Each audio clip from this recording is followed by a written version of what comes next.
भूतिया जंगल। अगर कोई सुंदर सा गांव था जिसकी लोग बहुत चर्चा करते थे, वो केवल बलापुर का गांव था। पर इस गांव तक पहुंचने के लिए सिर्फ दो रास्ते थे, एक नदी से और एक जंगल के बीच से। बलापुर के गांव में बाहर से ज्यादा व्यापार नहीं होता था, तो रजोल नामक एक आदमी गांव में बहुत सारी चीजें लाता था बेचने के लिए दुगने दाम पर।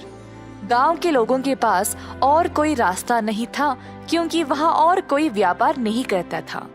कोई ये नहीं सोचता था कि यह कहाँ से चीजें लाता था, और सब अनदेखा करके उसी से खरीद लेते थे।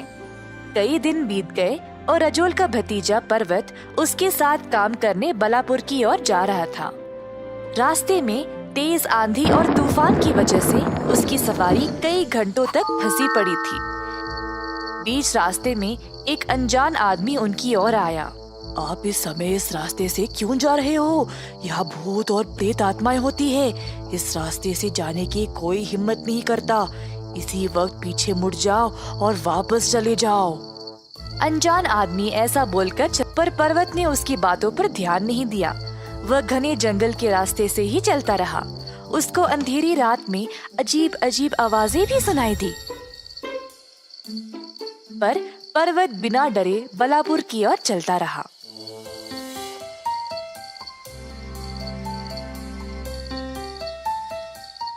जब वह बलापुर पहुंचा, सब लोग उससे पूछने लगे कि वह इतनी रात को जंगल को पार कैसे किया।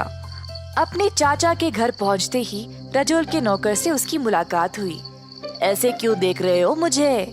आप सच में जंगल के रास्ते से आए हो क्या? क्या आपको पता नहीं वो खतरनाक रास्ता है, वहाँ भूत है। हाँ, मैं उसी रास्ते से आया। अब क्या होगा? कई सालों से लोगों का ये मानना है कि उस जंगल में कोई डरावनी चीज है, इसीलिए रात के समय उस रास्ते से कोई नहीं जाता। कई लोग जिन्होंने अकेले यात्रा की है वे आज तक लापता है, इसीलिए सब लोग तुमको देखकर हैरान रह गए। खैर, आपके चाचा बहुत थक गए हैं, आपसे सुबह मिलेंगे। शुभ रात्रि। पर्वत नौकर की बात सोचते हुए सोने चला गया। उसने अगली रात को जंगल में जाने का निर्णय लिया, ये देखने के लिए कि असल में वहाँ है क्या। अगली सुबह पर्वत अपने चाचा से मिला। उन्होंने उसका अच्छे से स्वागत किया और पूछा कि वह इतनी रात को जंगल के रास्ते से आया क्यों। रजोल ने बोला कि वह कभी भी ऐसा ना करे। पर्वत अब और उत्सुक हो गया रात को जंगल में जाने के लिए। हुई रात और पर्वत गया जंगल में, जहाँ पर उसको फिर से डरावनी और अजीब आवाजें सुनाई दे रही थी। आवाजों का पीछा करते करते वह एक पेड़ के पास पहुँचा। पर्वत पेड़ के ऊपर चढ़ गया आसपास देखने के लिए। अचानक से उसने 4 आदमियों को सीधे चलते हुए देखा। एक आदमी संदूक उठाए आवाजें करते चल रहा था और बाकी के 3 बोरियां ले चल रहे थे।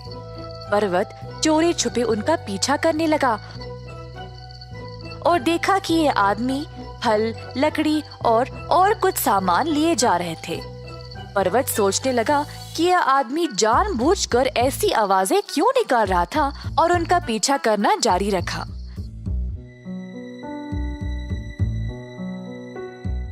जल्द वह एक खुली जगह पर पहुंच गया, जहां पर एक गोदाम था। आदमियों ने सारा सामान इधर उतार दिया, पर उधर केवल 4 नहीं, बहुत सारे लोग काम कर रहे थे। अचानक से उसने अपने ही चाचा रजोल को देखा। रजोल आदमियों को आदेश दे रहा था और सारे काम को संभाल रहा था। रजोल के निकलने के बाद पर्वत ने धीरे से एक आदमी को अपने पास खींचा और चुप रहने को बोला। उस आदमी से पूछताछ करने पर पर्वत को पता चला कि जो आदमी लापता हुए वे सब यही थे। रजोल ने इन आदमियों को लापता किया और अपने फायदे के लिए उनसे काम करवा रहा था। उनको धमकी देकर जंगल में ही रख रहा था और गांव में उसने सबको बोला है कि इस जंगल में भूत और प्रेत आत्माएं हैं, ताकि इस गांव में और कोई न आए उसका कारोबार खराब करने। उस कारीगर की मदद से पर्वत ने सबको इकट्ठा किया और उनको बलापुर वापस ले गया। फिर सबके सामने उसने साबित किया कि उसका चाचा धोखेबाज है। गांव के लोग रजोल को पकड़ ले आए और उसको कठोर दंड दिया गया। पर्वत ने लोगों को समझाया कि गांव के लिए जरूरत की चीजें जंगल में ही मिल जाएंगे और अब गांव खुशहाल रहेगा।